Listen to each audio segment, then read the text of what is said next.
This is what we've been looking for. Here we've got both these lions pretty relaxed under the bush. They focused on me. Definitely haven't gone to sleep.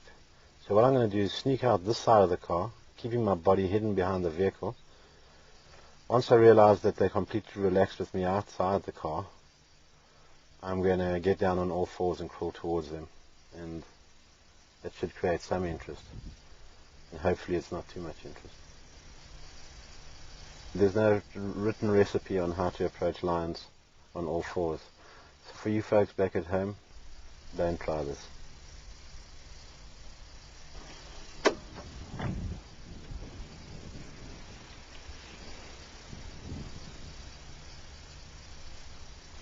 The lions are aware that we're out the car. The one's staring continuously in my direction. Keeps checking. So they are aware we're out the car. As an upright human, he'd be scared of me. If I went down on all fours, it'll change his attitude. Let's just show you.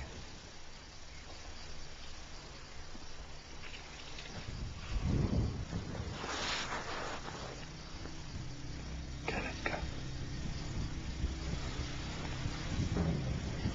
Come behind me now.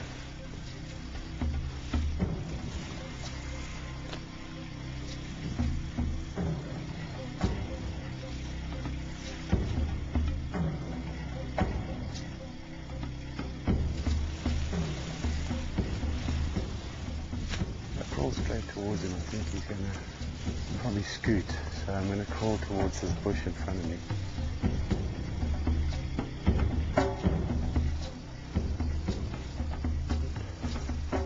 Okay, we've got the undivided attention.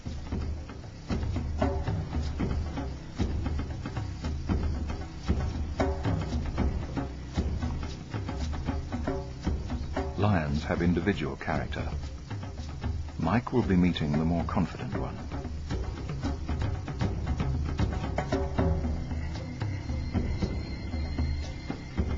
Mike carries no firearm, nor does anyone else in the group.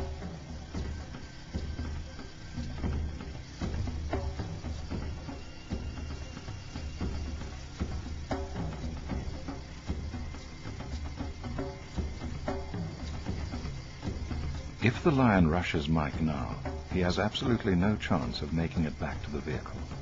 He's getting ready.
The slight lashing of the tail indicates sensitivity to a possible threat.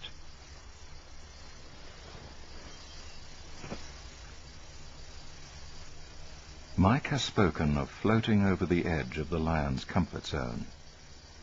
Whether he can exit safely is another matter.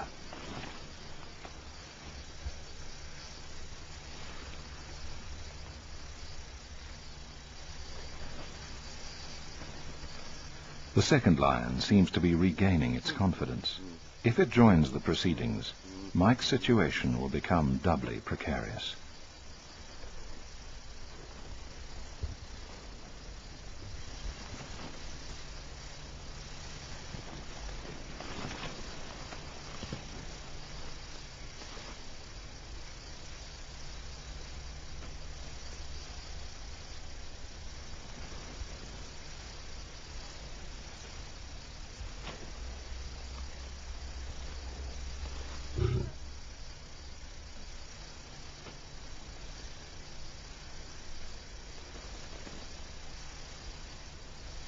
Mike plays the lion along, trying to keep its psyche balanced on the razor's edge between interest and caution, or between attack and retreat. By looking away from Mike, the lion avoids a direct staring match, and at the same time shows its teeth in profile. The pose is partly defensive, partly threatening.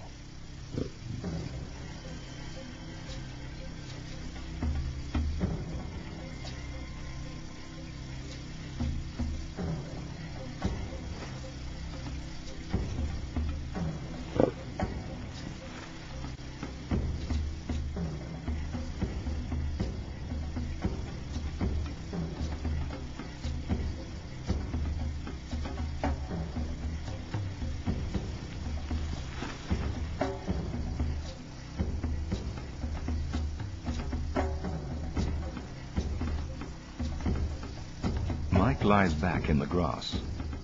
This is the least threatening, most submissive pose he can adopt. It also means that if the lion decides to attack, he will have no time to get to his feet.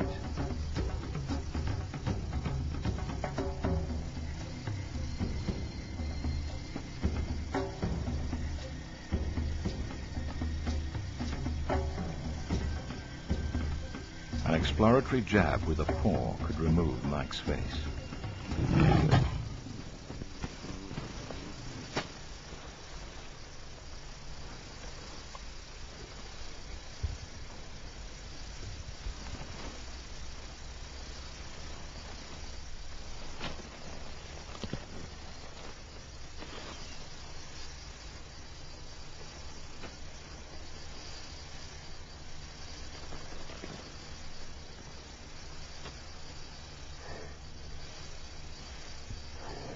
One of the things that you notice when you're really close to a lion and his mouth's open is a very black lip and his canines, which is obviously his weapons. That should anything go wrong, that's what he's going to tear you apart with. So one thing that's very prominent is that black lip and the huge canine. I mean, the circumference of the bottom of that canine was about